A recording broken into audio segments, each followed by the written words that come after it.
All right, so today I'll share with you my 5 greatest regrets that I have from starting a business back in 2015.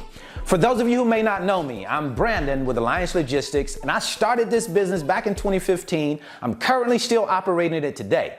Now, I've specifically chosen this topic because I think it can be very beneficial to young business owners. You're probably going through or getting ready to go through some of the same experiences that I'm going to talk about today on this video, and this might just be a video that you may be able to grab something from and be able to use in the battles that you're getting ready to have to fight. So come on inside, sit back, relax, and let's get down to the business. All right, so out of the gate, number 1, the first mistake that I regret the most is playing it too safe. Right? When you first get out of the gate in a business, you don't know a whole lot about that business. It's a new industry. You want to play it or ease your way into it, right? You don't want to overexert yourself. You don't want to overpromise and underdeliver. I had customers, and instead of maximizing those opportunities, I look back on that experience and I say I played it a little bit too safe. Right? Not wanting to put yourself in a situation where you couldn't deliver on what you said you could deliver on. Well, when I look back on that, I want to put as much pressure on myself as possible, because what I realize now is that I probably could have moved a whole lot more freight early on with this customer than I did, because I was just kind of easing into it and really kind of afraid to make mistakes. And what I realized is that you have to be willing to embrace making mistakes when you're operating, running your own business, because that is when you learn. That is when you really get to understand what it is that you're doing, because you're making mistakes, you're taking a look at what happened, and then you learn from that experience, and you don't keep repeating the same mistakes over and over again. But you have to make the mistakes in order to learn. A person who is not willing to make mistakes and embrace that whole process will be a person who is unwilling to learn new things. So now, after having this experience, if I were giving my younger self advice, how I would advise me, the younger me before I came into business, is I would say, take the bull by the horns. Don't ease into it. Play the game full speed. Don't go into the game saying, I'm just going to play, but I'm not going to make myself uncomfortable. No, make yourself uncomfortable. Get all the way in, because to be halfway in and halfway out, you're not getting the whole experience. Immerse yourself in the business and you'll learn more about it. And the more you learn, the more comfortable you'll become. And then you have to continue to make yourself uncomfortable, because that's how growth occurs. Not in comfort, but in discomfort. All right, number 2, the second thing that I look back on and say, man, I wish I had done that just a little bit differently, is I wish that I had gotten to the point where I paid myself a salary a lot sooner. It took me about 3 years to start paying myself a salary. And what do I mean by that? Well, as a business owner, when you first start out, you're probably just taking draws from the business. You're not making money consistently enough to be taking a salary just yet, but the draw will suffice until you get that consistency. And when we say draw, we're just saying, let's say you needed $1,000, you would go in and say, I'm going to take a draw from the business for $1,000. But as your income starts to become more and more consistent, then you might want to look at the possibility of starting to take a salary from your business. And how should you look at your salary? Well, I think you should look at it just like you would your surety bond, just like you would your load board or your TMS.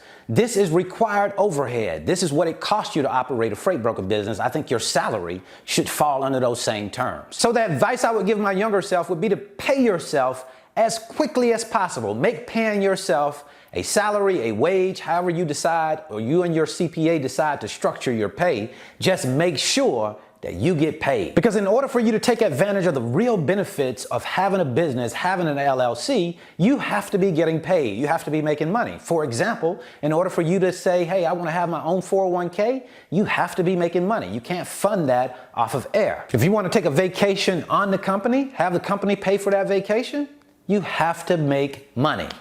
So the bottom line is, get paid, not in 3 years, but as quickly as you can. And number 3, the third thing that I look at and I say, hey, I regret that a little bit. I wish I had done that a little bit differently, was trying to be everything to everybody. What I realized is that in this business, you can satisfy some of the people some of the time, but you cannot satisfy everybody all of the time. And I think that's in any business. And not all customers deserve the same time and attention. Let's say, for example, you have 10 customers, and of those 10 customers, 20% of those customers provide you 80% of your revenue. Are you going to spend the same time that you spend with the 20% with the 80%? Probably not. Things are going to be a little bit different with the 20% because they are providing most of your revenue. They are providing you with most of the opportunities, so they probably will demand most of your time, most of your attention. So now here's the advice I would give to my younger self. If you start to have thoughts circulate in your mind that this customer is not the right customer, this one is just not the right one for you, trust your intuition and believe in yourself, and then take the necessary action. Number 4, what I have a little bit of regret about is being embarrassed to ask our customers, what is it? Why did you choose to do business with us? What is it about us that made you say yes? Now, the reason why I was so embarrassed of this is because I really didn't want to know. I was just so happy to be set up with that customer, to be working with that customer. I really didn't care much about why.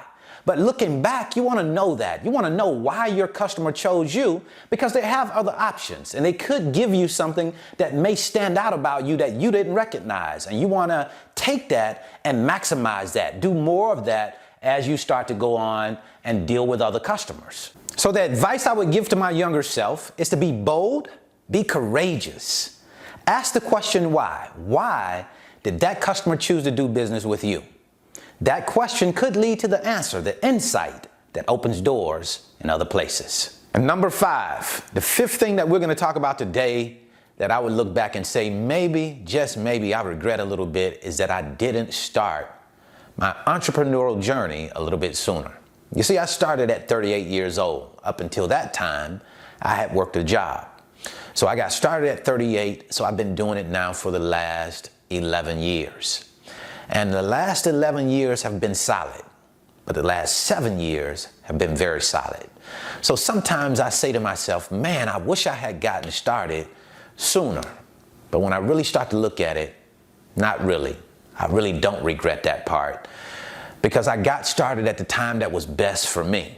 Whether you start at 20, you start at 30 or 40, 50 or 60, whatever time you start, that's the time for you. The advice I would give to my younger self is to fail forward and fail fast. Why I say that is because it gives you an opportunity to start doing some things. Because that's the way that you figure out what you want to do.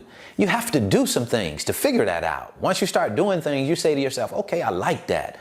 That really does it for me on my inside. That brings out that fire in me. Or you might say, hey, I don't like that. I really don't see myself doing that for long term or even for the short term. Right? So you got to start doing some things. So fail forward and fail fast. And when you find that thing that you really want to do, and you know it like you know it, that's the time.